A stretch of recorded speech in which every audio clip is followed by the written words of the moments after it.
Go now. Please welcome to the stage your 2023 Strategic Planning Committee Chair, Michelle Walker. Hello, everyone. Welcome to our Emerging Issues Forum. First of all, how many of you were able to attend the summit at Lake of the Ozarks? It was an opportunity that we got to hear from a variety of speakers on emerging and key industry issues. It included Dr. Elliot Eisenberg, who danced across the stage as he talked about economic, and Natalie Davis talked about building inclusive business practices. And we also had Zillow's co-founder, Spencer Rascoff, on the stage discussing the state of technology in our industry. We're going to continue along with that theme with today's speaker. I'm very excited to introduce you all to Peter Schravemade. He's managing partner for Reach Australia, a National Association of Realtors company, and the former director of boxbrownie.com, which offered photo editing, virtual staging, floor plan drawings to real estate professionals. He's going to share with us the latest developments in PropTech, short for property technology, in case you were wondering what PropTech was, along with some insights from an international real estate perspective. So please join me in welcoming Peter Schravemade.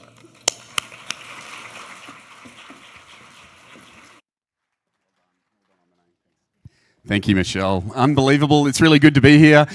Michelle was following me around all night last night, saying my name repeatedly over, so she got it right. I've got a ridiculously long last name in Schravemade, so she absolutely nailed it. Give her a big round of applause. It's been absolutely fantastic to meet so many of you. I think I've met about 40% of the room so far, and I feel privileged to be in your presence. So thank you for bringing me out here, and I've got a lot of things to sort of prompt you with today, so I'll move on. But one of the things I thought I'd start with is what the REACH program is. There seems to be quite a bit of, I don't know, how should I put it? You don't seem to know what the heck I do at REACH, the REACH program, and I think that's kind of important to put out there to start off with. So the REACH program that I'm responsible for, I am the managing partner of Asia Pacific. My employer is a company called Second Century Ventures. Does anyone know Second Century Ventures? A couple of you? They are the investment arm of the National Association of Realtors. So at some point, some forward-thinking person decided that, hey, we should put a pool of money together to actually invest in property technology so we have a foot in the door. It was a way of future planning and is ingenious. I wish in my nation we had a very similar thing like this. The REACH program through Second Century Ventures is the way that we go about investing in property technology. So my job through Asia Pacific is to identify new forms of emerging technology, invest in those using the Second Century Ventures as a capital fund to do that, and then accelerate them. So to bolster the investment by moving these property technology companies forward. So that's what we do at the REACH program. There's so much more than that. But just as a general overview, that's the background that I have coming in. I also came from the PropTech that is Box Brownie. I know a lot of you know that. I've been in the real estate industry for 30 years now. I know I don't look that old, right? Why are you laughing? Why is it? Anyway, I have been in the industry for that long. I started as a residential real estate agent and went on to own 16 brokerages in my state. And then after that was a lot of work. Anyone that owns one brokerage will understand that. I then went on to be the operations manager for a hotel franchise before I ended up at Box Brownie. And that's kind of the career progression moving forward. I started coming to Australia. I started coming from Australia. This is America. In case you were wondering. I started coming here about 8 years ago. And one of the things that happened when I started coming from Australia to America is that you basically bust a myth for me. Anyone who has watched Jason Bourne or James Bond or Mission Impossible with Tom Cruise, you know how when they go from culture to culture and they assimilate immediately, they adopt a German accent and they say, you know, something in German and the person instantly understands them, and that's just a myth. It doesn't happen. Because when I came from Australia to the USA, I thought it'd be easy because we both spoke English. But even yesterday, I had Terry. Terry, where are you? You're at the back. She was running around like the hostess with the mostest, introducing me to about 30 people. As I said, hi, my name's Peter, they look at me mystified and they go, what the hell did he just say? And that's because I've learned that you don't know how to say my name. Or at least you call it Peter, which reduces me to urine and a dumb word, right? But if you think about it, when I walk into Starbucks and I order a coffee and I go, hi, my name's Peter, they take 5 minutes to think about it. And they ask, can you spell that for me? P-E-T-A-H? No, it's not. But if I walk in, I say, hi, I'm Peter, they go straight away. Straight away, they know exactly who I am. It's like Christopher Columbus never left in your pirates and you elongate the R's. So anyway, it goes on. Can somebody tell me what you call these things? Garbanzo beans is the term I was after, but somebody has said chickpeas down the front. What do you call them? Okay, you call them chickpeas. What do you call this? Okay, very good. In parts of the state, they call that a vehicle. It's like 3 syllables. Is there no one here that calls that a vehicle? It's like you're adding stuff to the conversation. And then there are some things that are downright just shouldn't happen. So in the States, you call these things flip-flops, right? Do you know what we call them? Yeah, we call them thongs. I found this out at the Inman Connect. I found this out at the Las Vegas pool when I mentioned to people I'd misplaced one of my thongs. I've never seen a pool clear so quickly. I was trying to figure out what I said. This is just a flip-flop, an innocent flip-flop. And then this one, this in Australian society is downright, you can't say this. What do you call this? No, what's happening? They've got 2 glasses. Oh my goodness. You cannot say double fisting in Australian culture. That does not translate well at all. We call this double parked. So if you're ever in front of an Aussie, you don't say we're going double fisted. I don't know how you even put that into a sentence. Here is an interesting lingo because we've got it back the other way. So I'm going to put this in Australian accent. Mate, going to have to chuck a sickie. I'm a bit crook and my back is rooted. What does that mean? No, you're not going to throw up? Yes, you've called in sick. I'm not feeling well and my back is bad. Did you get that? Good, well done. And you have ones of your own. So on the speaking presenters, I guess 2 that I was doing, I asked someone, how did your presentation go today? And this was the response they gave me.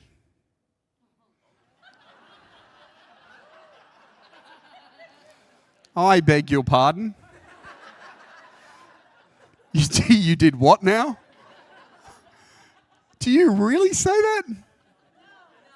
No, you don't say that. But people do. Some people. What do you call them? Roughnecks or?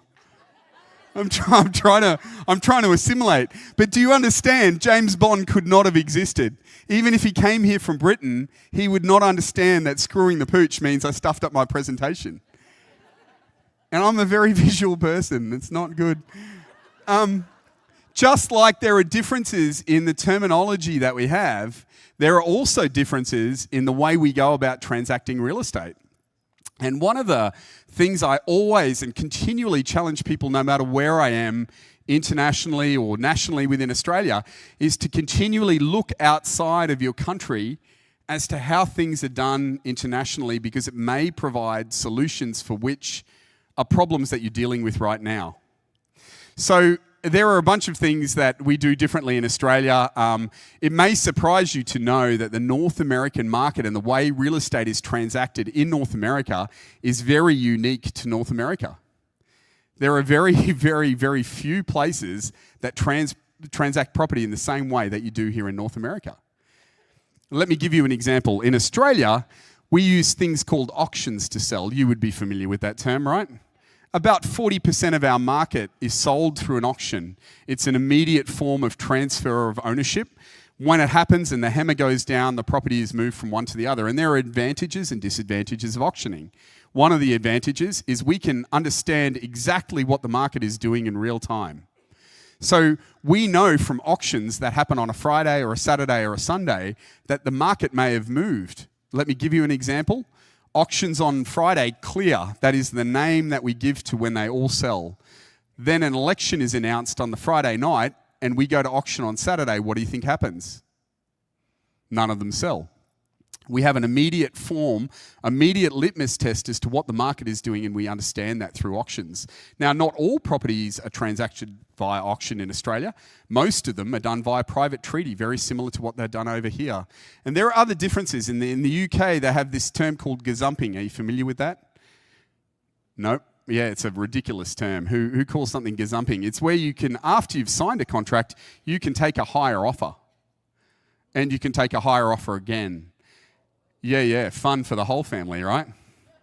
Hear the yeah, that would absolutely shatter a lot of the buyer's agents in this room. And there are differences. I'm going to group, you probably don't like this, but I'm going to group the United States and Canada together because there are a lot of similarities. In Australia, buyers pay a 10% deposit. Is that what they pay over here? Anywhere near that? Maybe 1%. Yeah, that's a standard. At an auction they do. At an auction they pay 10%. At an auction they don't only pay 10%, they actually clear it on the same day in Australia. So yeah, there's 10% is the standard. Sometimes you can negotiate less, but not very often. Our closing process, you have an escrow process, right? Ours is called settlement. It's a bit more streamlined. It can happen in 48 hours if we really want it to. But generally, 4 weeks is what we leave for it. It's a streamlined process. We also have a cooling off period. How about this one? For private treaty sales, so this is not auctions, there's 5 days with which the buyer can pull out of the transaction for whatever reason. And that 5 days is triggered when the legal representative for the buyer gets the contract. So not when the contract is signed, it's actually triggered when the legal representative gets a copy, and everyone has a legal representative in a property transaction in Australia. However, here is the big one. 87% of homes in the US are purchased through a buyer's agent. Would that be correct? This is an NAR statistic. Yep, I see heads nodding. How's this? There are less than 1,000 buyer's agents in Australia. Less than 1% of properties in Australia are transacted through a buyer's agent. And that's not just Australia. It's New Zealand, that's Japan, most of Asia, that's the UK. There are very few places in the world that actually have buyer's agents. Does that come as a surprise to you? How does it work? You know, I follow a lot of social media forums here in the US, and there is a lot of conversation, particularly now, going on. And a lot of people are suggesting that one of the outcomes of not having buyer's agents would be there'd be litigation as to what would happen. The buyers might start to sue. We haven't seen that in Australia. We operate under a Latin system called caveat emptor. I'll save you Googling what that means. It means buyer beware. So under our system, the buyer is responsible to do the due diligence checks to ensure that property is fit for sale and there are no issues in the way. And there are some things that I've noticed about differences in how that works. So we have one location for property searches is one of the things that we have. We have extensive buyer tools that give people information up to date as to like what the property was sold for and when it was sold for last time. It also tells them important details about the property that are there. There are also buyers tools that allow them to inspect. You can actually hire someone to go and inspect the property on your behalf if you wish. Legal representation is almost compulsory or mandatory. It's certainly recommended by the selling agents. They always suggest for the buyers to have legal rep. And during that legal representation, there are a bunch of searches that are done. And those searches are for things like encumbrance or caveats that sit over the property. They also look into, I think you call it a HOA, is that right? They also do searches into the HOA to ensure that the property, there's no hidden, the pool is leaking and you're going to have to stump up 10 or 15,000 as soon as you get in there. So these are all things that buyers deal with in Australia on a regular basis all by themselves without being handheld through the process. Here are some other things. This is the Real Estate Institute of Queensland in my state, the course to just become a registered salesperson. So that would be someone who is not a broker, just a salesperson over here. Is that what it's called? The course to do that is about $1,000 and can go for up to 6 months. Here's the kicker. I don't know if you can read this, but I used to hold licenses, proper brokerage licenses in Australia, in all states and territories. We only have 8 of them. It's not like 52. And also New Zealand, so there were 9. The cost of me updating my licenses in Australia was about $100,000 per annum. Now that's before I start selling property. Who wants to come to Australia and be an agent? Not selling it to you? And yet the industry survives, and yet it survives. There's something going on, like we're actually selling. We're a vibrant and healthy community. So these are all things that I think you're unaware of. And here's the kicker. Here's a mistake, and this is my challenge to you on this topic of global differences. Sometime in the noughties, the noughties meaning sometime about 2005, 2006, this is a portal called realestate.com.au. It is the Zillow of Australia, and it gained ascendancy. A bit like Skynet and the Terminator. This took over as the major listing portal in Australia. 97% of buyers will find their house through realestate.com.au. It's well worth a look at if you've got time as to see what they do and how they go about doing it. But it's like the worst case scenario because we no longer can control the portal. We don't have an MLS.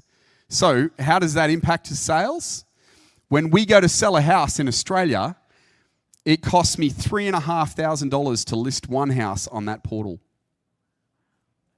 3,500, and that doesn't include a monthly subscription for the pleasure of being attached to that.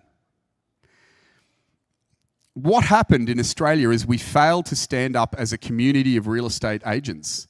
We failed to stand together and recognise that a listing portal or the signboard for which the lifeblood of our industry exists around, this is where the buyers are coming through, we failed to protect that. And that was because we didn't get along. There were differences of opinion. I was there when they came together. All of the real estate agents' franchises came together in Australia and said, what are we going to do? These guys are getting too powerful. We failed to pull the trigger and we failed to be unified.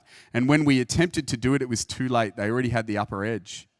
It's very, very hard to knock these guys off the perch now. So my challenge to you as Americans today is that you're sitting in the box seat.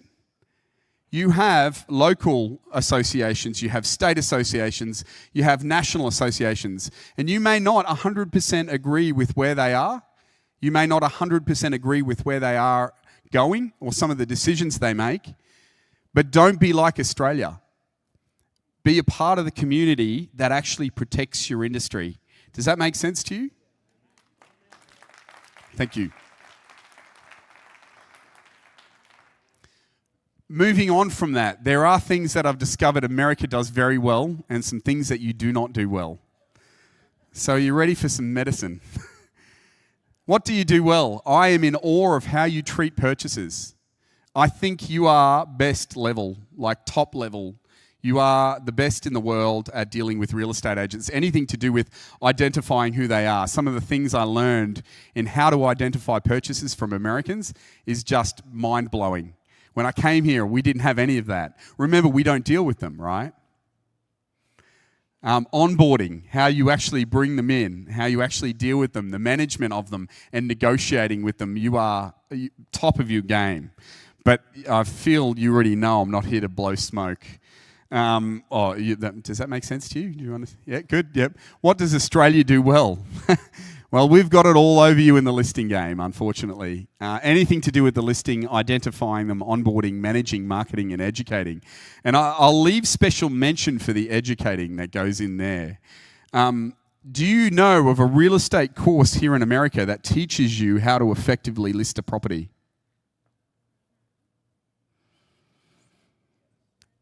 What is it?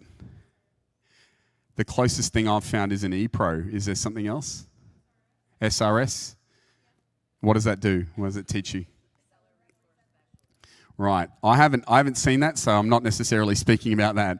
But in every other jurisdiction that sits outside of America, from the UK to all through Asia to Australia, New Zealand, Scandinavia, Europe. The first thing, Real Estate 101, what do they teach you when they come in? How to list and sell a property. In fact, it is the first module that you will do every single time. And they extensively educate you in that. They spend a lot of time actually educating you on how to list and sell a property. And it shows. It shows throughout the industry. We're going to have a look at some of the ways that that manifests itself in your industry. Certainly in my days at Box Brownie, I found out about it. And this is a survey that I undertook on behalf of Box Brownie. It was only 2 years ago. In 2021, it's called Visual Marketing Analysis of the Listing, or Listing Visual Marketing Analysis. If you get out your QR codes, you can download that PDF. I forget how many pages it is, but you can read through the preface, methodology, findings, interpretations, and key takeaways. I'm going to boil it down for you today. I investigated 55,000 listings in America for this. Only 35 actually made the cut, because we changed methodology at some point. So in those 35,000, has everyone finished with this slide now? I can move on. Hold, please. Hold, please. Here are the findings. Now, I'll read this out for you. How many people in the room use a professional photographer? Please raise your hands. If you look around the room, please leave your hands up, please. I know it's late and you need exercise. If you look around, that's about 80%, right? Standard, that is what I would find when I would travel the US. So the stat on the left-hand side, out of the 35,000 listings that we looked at on Realtor and Zillow, we found that 76% of those people had hired a professional photographer. How did we know that? It's pretty obvious.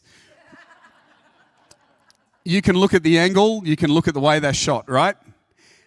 But on the right-hand side, to put a pin in that bubble, that 30% refers to how many of the images we found on the MLS that were professional quality. How does that work? It's quite obvious that 76% of Americans in the 35,000 listings had hired a professional photographer, but only 30% had professional quality images. We'll come back to that. I'll park that conversation. I'm going to show you in a minute. 17% of all listings had a floor plan. Would that be right? That's pretty high. Thank you. Okay, 17%. That's very astute that you've picked that. 6% had a virtual tour. Would you agree with that? Okay, so my numbers are still in keeping. I went to Zillow yesterday and I pulled this off the MLS. This is in Springfield, this listing. I'm sorry if someone's in the room. This is a perfect example of a property that has been shot by a professional photographer, but the output isn't professional quality. And I'm going to draw your attention to that third image that sits down the bottom. So you got the one up the top, the one on the bottom left as you look at the screen, and the bottom right. I'll make it a bit bigger for you.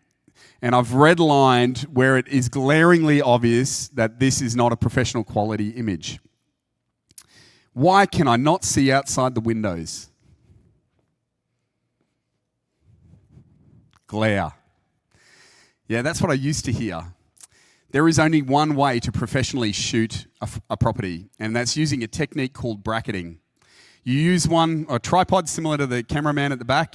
You set the tripod up, you put a DSLR camera, and you set it to auto exposure, bracketing it's called, and it takes between 3 and 7 shots of the image, all at different light resolutions.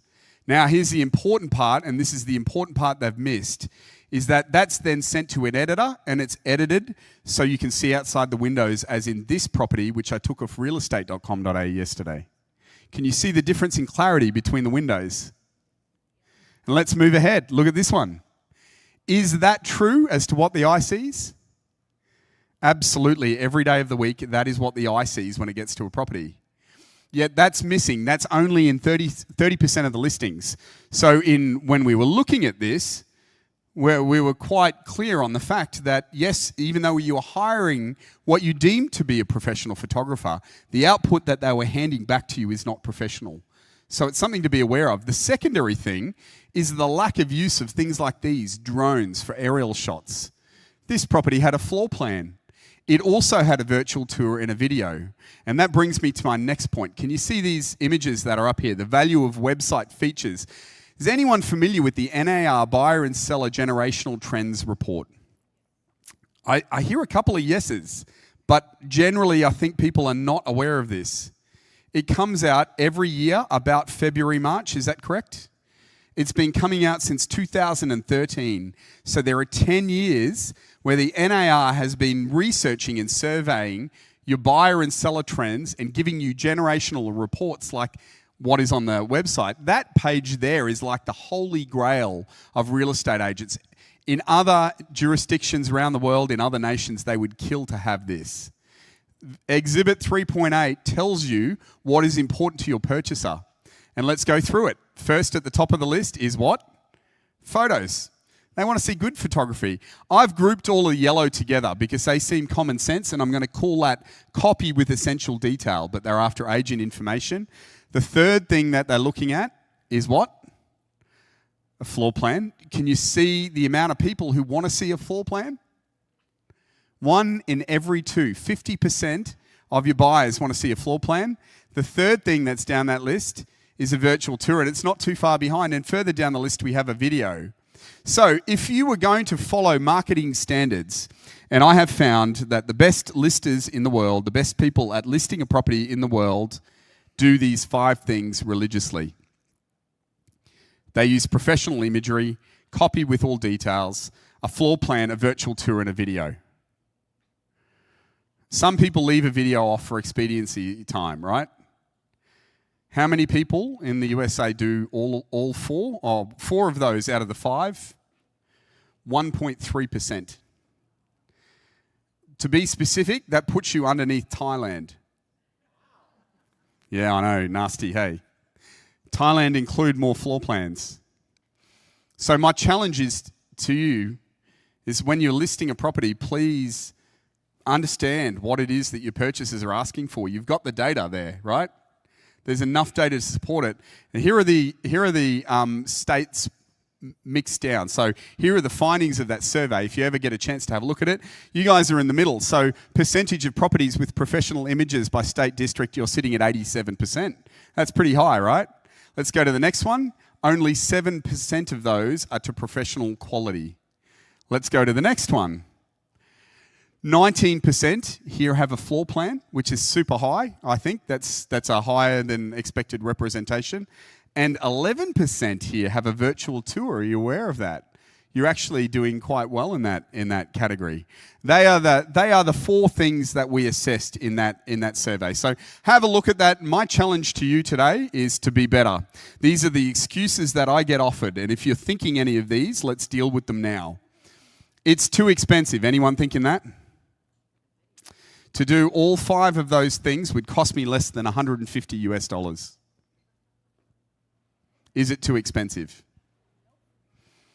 You just got to know how.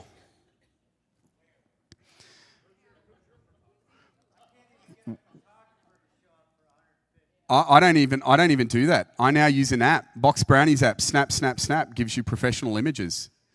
I use a camera. Do you realize that DSLR cameras are actually stopping production? They're not going to exist very soon. Your biggest tool is that smartphone that you have in your pocket. Learn how to use it. Like really, learn how to use it. There are tools that do this on your smartphone. I guarantee you, if you take me to a property today with my smartphone, I can account for myself better than a professional photographer. It's a date. It's a date. The second, the market is moving too fast. I got offered this during COVID. Everyone was selling super quick, right? I do understand that. Sometimes you can't arrange the property to be marketed in the period of time that it actually sells in, but that's very rare. And the thing I would say to you, the thing that makes a really good agent is the adhering to the processes that you actually follow when you list a property. So you need to keep those processes going regardless of the market condition. So think about that.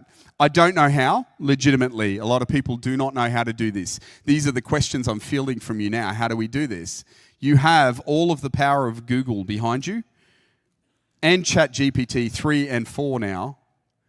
There are enough demonstrations out here. One of the things that I will point to you guys and say that you should all be able to account for yourselves doing is drawing a between 2,000 and 4,000 square foot home on your own. Draw the floor plan.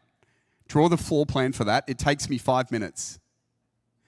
It's something that we're taught to do in real estate school. So when you take me to a property, I actually sit there with the owner, and as I'm going around the house, I draw the floor plan. And when I come back with the CMA, I have a professionally drawn floor plan that sits in front of this guy and a professional photograph of the front of his house. Who do you think he's going to hire? Me or the next guy who hasn't shown him that they know how to market, right? There are ways of doing this, and I can't be bothered. I've heard that. I don't think you'll last very long in the industry. So my challenge to you is in the area of listing marketing, please pay attention to what's happening around the world. There are ways that you can better yourself in this. Just choose one and move forward. And for the sake of time today, I don't have time to go over that particular area and tell you in depth how to be better, but I'm more than willing to have a conversation with you after this. I'm hanging around. Where I want to go now is to my favorite area of technology. Anyone excited about technology? Yay. Okay, great. I feel in 2023 there's been a lot of technology thrown at us. Would that be correct? So let's take a quick gauge. Who here in the audience is approaching technology with enthusiasm? Good. Double hands up the front here. Who's a bit fearful? Be honest. Be brave. Yeah, thank you. Who has a neutral stance? Yeah, I find neutral stance is generally the biggest of the lot. Is a neutral stance to you guys, is that I'm going to wait and see what happens? I'll just leave it for a bit and see if this thing takes off, right? Yeah, I find most realtors or most real estate agents actually have that approach. All three have pros and cons. So, I'm not going to make a decision as to who's better. But yesterday, when I was meeting the wonderful folk of St. Louis, I think it was, Terry was introducing me to a bloke, a Cypriot, Turkish Cypriot. Evra, are you in the room? Evra is in the room. One of the things Terry said about Evra's at the back, is that he's the techie guy in our office, right? Does everyone have a techie person in their office? A go-to person, person that fixes the printer when it's not working. Yep. I find when it comes to technology, we pigeonhole ourselves, right? So we develop these categories. I'm tech adverse, or I might be a novice at technology, or he's a techie, or maybe they're tech illiterate if they're really bad at it, right? We have these pigeonholes, and we actually throw ourselves into this category. Would that be correct? Yep. My daughter, Georgia, she's 18. She's moved out of home now. She goes to a university down south in Australia. She was an extreme bookworm. What I mean by that, most parents are really happy when their kids are into books, right? It's a distraction from modern day technology. We actually started to get quite concerned about Georgia. She would read between 10 and 15 books a day. Yeah, just insane. To the extent that Amazon would send her packages of books because she actually reviewed them and they needed teenage female reviewers.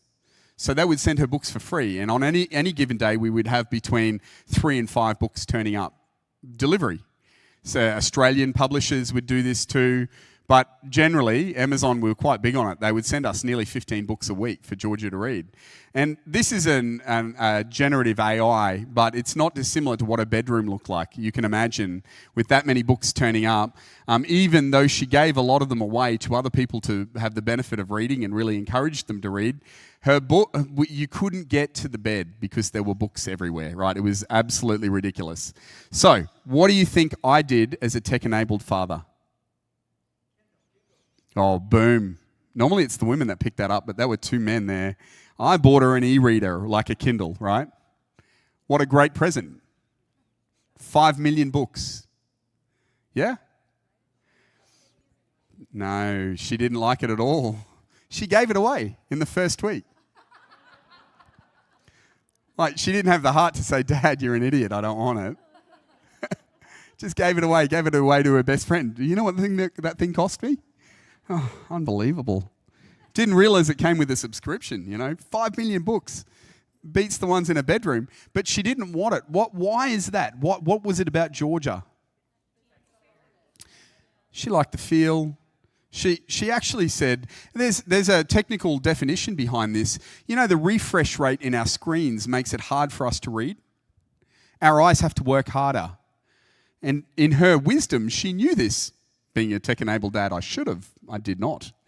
So the books are actually easier on the eyes to read. You need good lighting and whatever else, so I settled to buy her a book lamp, right? Some kind of downgrade. What do you think happened? I have expectations that Georgia would actually take care of the space that she was living in. We were blessed to have a rather large home. And Georgia had her own kitchen area there. She was preparing to go to university. But I expected that she take care of that, and one of the chores in that area was vacuuming. Do you reckon Georgia did vacuuming? No, she's reading books, right? So what was her reaction when I bought her the latest, greatest robot vacuum cleaner? Absolutely, she loved it. Did she get rid of that? No, she took care of that bad boy. Made sure it was going, the vacuum cleaner tray was empty. What just happened?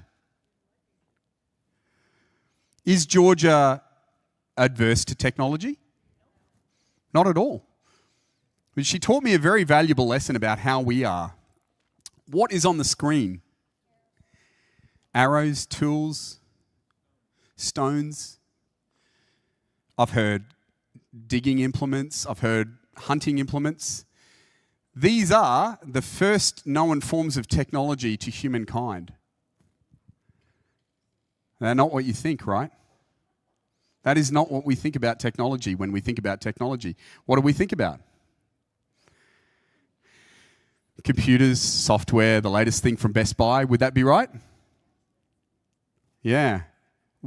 We've forgotten that technology is the application of knowledge to solve human problems. It's got nothing to do with that. Has nothing to do with something that turns on or a robot vacuum cleaner. In fact, Georgia, when she read her books, she was not tech adverse, she's just tech nostalgic. She's using an old form of technology, which is a book. Have a look around the room at the various forms of technology in here.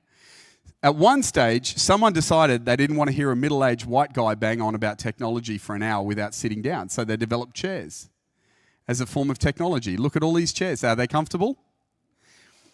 Oh no, they're kind of average, is what she's saying. Tablecloths are there. That's a form of technology. Some people are wearing glasses. That's a form of technology. There's carpet on the floor. We've decided that the acoustic treatment on the floor, it deadens the sound, but it's also comfortable to walk on, right? There's lights in the room. There's projectors. The guys at the back have a whole bunch of technological tools if we move forward. Fortunately, I am wearing the latest fashion tech today. Maybe not the latest. Fortunately, you all turned up in fashion technology today too. Otherwise, it'd be really awkward. But do you understand what I'm saying? We have forgotten that technology is all around us. We just get used to it, right? I didn't see anyone turn up in a horse and cart today. I have no doubt that some of you all own one. But no one turned up today. You turned up in the, I've seen the cars you guys are rolling in. Haha, yeah. They're better than our cars. Jelly just sitting in the car park. Technology is also the name that we give to a solution that might be more efficient, make our lives easier, or help us achieve something we've never done before. So when I come to these conferences and I hear someone say to me, I'm tech illiterate, I ask them to pull out that smartphone that you have in your pocket that's more than 1 million times more powerful than the computer that took Neil Armstrong to the moon. And I say, tell me again that you're tech illiterate. And because you're all realtors in the room, there's 1.6 of those smartphones to every person in here. I know some of you all are carrying 2, right? There's probably more. That's an Australian stat. There's probably 2 point something here. So when we think about ourselves on a tech literacy scale, I want you to stop thinking about yourself in some kind of way that I'm tech illiterate and I can't do anything about it. Like here on the screen we have tech novice, beginner, intermediate, proficient, advanced, enthusiast, and visionary. And you might have guys like Mark Zuckerberg. They might be the visionaries in the industry. But if we really think about it, where that fits, a tech illiterate person would be somebody that would be in a Brazil jungle who's never had contact with the outside world, right? Probably tech illiterate.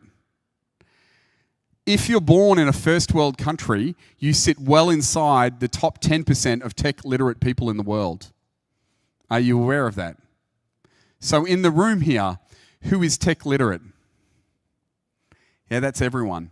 You should all have your hands up. You are all tech literate, just at varying stages. You need to think about it as a scale. From way back there, somebody might be techie and they might help in the office, and there may be someone that doesn't understand tech very well. We're all on the same journey, just trying to get a little bit further forward. And every time something comes out, like a robot vacuum cleaner came out to my daughter, that's a step that she moved up. She saw how she could use that and adopted that in her daily life. There was an understanding there. Does that make sense to you? Great. There are so many benefits from technology. I'm not going to go through all of them today, but there are so many benefits that technology gives to us as humans. What I want to do with the last remaining time that I have is I want to take you through generative AI. In November, I was asked, you don't need to take a photo of this one. I was asked to speak about blockchain, metaverse, crypto, NFTs. Do you remember these topics? I sent an email back, I typed an email back and said, do you want me to talk about generative AI?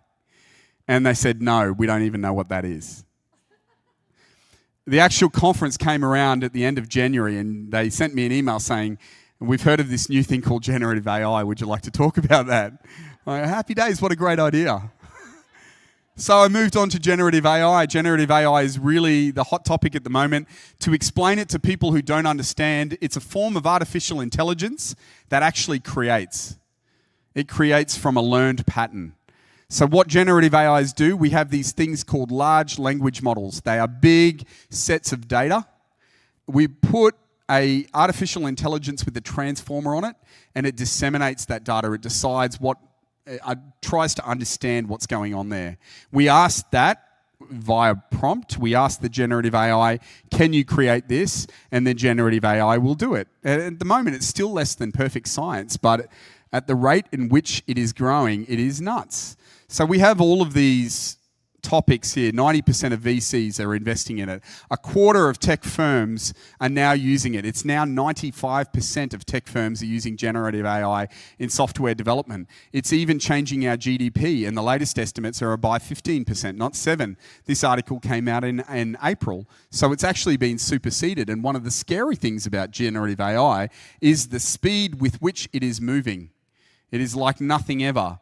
I haven't been asked to talk about blockchain, NFTs, cryptocurrency. I could take you down those trails today, but they've all disappeared in the wake of generative AI. So what I thought I'd do is talk to you, use the last remaining time of where you're most likely to see generative AI impact property professionals. Do we have any architects in the room? Hallelujah. If I was an architect, I'd be quaking in my boots. These three forms of technology create houses from scratch in a matter of seconds via a CAD file, ready to build houses. They will actually understand what your local guidelines are.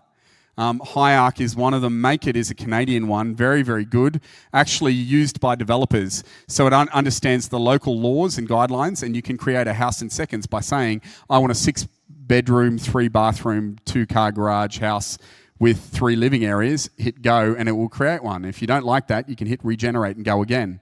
Anyone know how long it takes for an architect to draw that? It can be months, right? It can be months. The fastest I've ever had that happen is 1 month. So I'm going to go with 6. Would that be average? For a draftsman to create that on a plan, Make It does it in a matter of moments, in a matter of hours, as a matter of fact. Oppo Plan tells you what you can put on a lot. It's a generative AI, again, in not only engineering, but architecture as well. That's an Irish startup. These have all come out of the ground since November of last year. 2 of these won awards at the National Association of Home Builders here in Las Vegas in Nevada, not long ago. I think it was July they have that, or June, somewhere there. So 2 of those won awards. Make It is one of them. Grasshopper is a plug-in for an existing set of software called AutoCAD. Lots of architects use AutoCAD. It works in large buildings, so in facilities like this stadium that's there, you can plug in Grasshopper and it will create 19 different variations of that same building to give to the developer. Straight away, instantly. These things are quite amazing. So we all know that generative AI writes copy. Copywriting has taken a massive hit. One of the better ones that's out there for copy, for real estate, is this New Zealand startup called List Assist. One of the reasons that List Assist is so good is that it looks at the image and interrogates the image. So if you have views in the image, it understands that. If you have stainless steel appliances, it understands that. However, if you go to ChatGPT and ask it to write a listing for you, it doesn't know what the property looks like from the inside. It'll only tell you about the area and anything else that you give it to input, right? So this one's probably the best that I've seen in that area.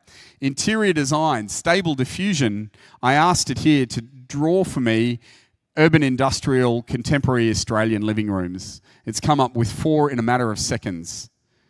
I asked it to create an Australian living area onto backyard. It's delivered that, 4 of them straight up. Now, there is a free version that does this. So Bing.com, you know, the Microsoft search engine, it has an image creator that you can do this better in now. And that has changed since I created this presentation. So in the space of a week. Midjourney, what you're looking at here is me asking for a bar to be drawn up for a commercial space, a vacant space. The person wants to see an urban industrial bar with hints of olive green. Do you think it delivered on that? Yep, within seconds, free of charge. I asked it to come up with 4 contemporary for sale signs. They look very much like that from an IKEA catalogue, but you get the picture, right? Pardon the pun. And these are my 5 favourite composers. So just as an exercise, I asked it to put Mendelssohn, Rachmaninoff, Bela Bartok, Brahms, and the other guy is Mussorgsky. I asked them to put them around a piano in a smoky whiskey bar. Did it deliver on that? Hell yes, it did. Now that's a picture up in my piano studio. I play piano. Valuations, you call them appraisers. Have a go at this one. Whoops, too far. This is C3.ai out of Colorado. Predicts the property price allegedly to a 97% accuracy. Can you imagine if you could put in an address and have a property price come back to you at 97% accuracy during the sales process and what that would mean for you? How would that allow you to condition your vendors or your purchasers? Yes, Mr. Seller, last week your property was worth $850,000, but now there's an election. And the computer says it is now worth $725,000. Do you understand how the ramifications of this? Very interesting tech that's coming out. All I need is the data to do it. What should you be doing as an agent right now? Well, my prediction for generative AI is you're about to see more forms of technology in the next 5 years than I have seen in the last 30 years of real estate. What do I back that up with? Real estate's been developed like 50% quicker than it was. Real estate property technology is being developed 50% quicker. Even the software that is additional to real estate, there's a thing happening straight after this called Appy Hour, where we're going to talk about some apps in there, or someone's going to talk about some apps. Captioning apps, for example, there are 19 of them now. 17 have popped up since the start of generative AI. The speed with which technology is coming at us is quite daunting. So I thought to myself, what would I do if I was in your shoes? I've developed for you a checklist that you can download to assist you in interrogating property technology as it arises. These are questions I would ask it myself. They're not specific to nation or boundary. They're just questions, and they're not a silver bullet, right? They won't tell you 100% perfectly as to whether that technology is right for you or not. Everyone's scenario is different. Some people in the room will adopt different technology to others. But what it does allow you to do is to decide very quickly as to whether you want to spend more time focusing on that form of technology. Does that make sense? I believe that will be the hardest thing of an agent moving forward. Do I think that the agent will ever be replaced as a relationship in the transaction? Hell no. No, it won't happen. But what will happen is the tech-enabled relationship agents will rise to the fore. And so for a lot of people in this room, the thing that I would encourage you to do is to not ignore the technology that's coming at you. Get in there, have a play with it. I don't care how old you are. I don't care how long you've been in the industry. You should all be trying out new forms of generative AI as they come through. You will find a reason to use them in some capacity, way, shape, or form. The last thing you want to do is be left behind in this fast-moving pace that we're about to enter. We've heard about revolutions in the past, the Industrial Revolution, and a lot of things in that sense. I believe that we're about to see a small technology revolution. The speed with which technology is coming at us is so quick now. So don't lose sight of that. I hope that's a tool that you can take away and use. The last thing that I want to give to you is I want you to think about the technology that you incorporate in your office, and I want you to think about it as a car. When you go out and buy a car, you might buy a Mercedes or a Dodge or any of the brands that you have over here, Ford. When you buy them, they come all assembled, right? But when we assemble real estate or software for our office, it doesn't come as an all-inclusive package. So what we do is we get a chassis that might be a Dodge. And then we bolt onto that Michelin tires because we need to make it mobile. And then we get a CRM, which is a Toyota. And we stick that on the Dodge chassis. And we decide that a Mercedes SUV body is sexier. So we're going to put that in there, right? Do these things work in harmony with each other? No. And at some stage, we decide that we need more, so we put a trailer on, a generic brand trailer. And we need to attract more people, so and do some heavy lifting. We've got a roof rack and we add spotlights to it. And what we end up is with this Frankenstein car. But every single time I speak to American realtors, their software stack reminds me of that Frankenstein car. You have so many pieces that don't operate together, right? Does that ring true? Have a go at this. Software integration. Here are 5 questions that you should be asking. Does it work with my existing suite of software?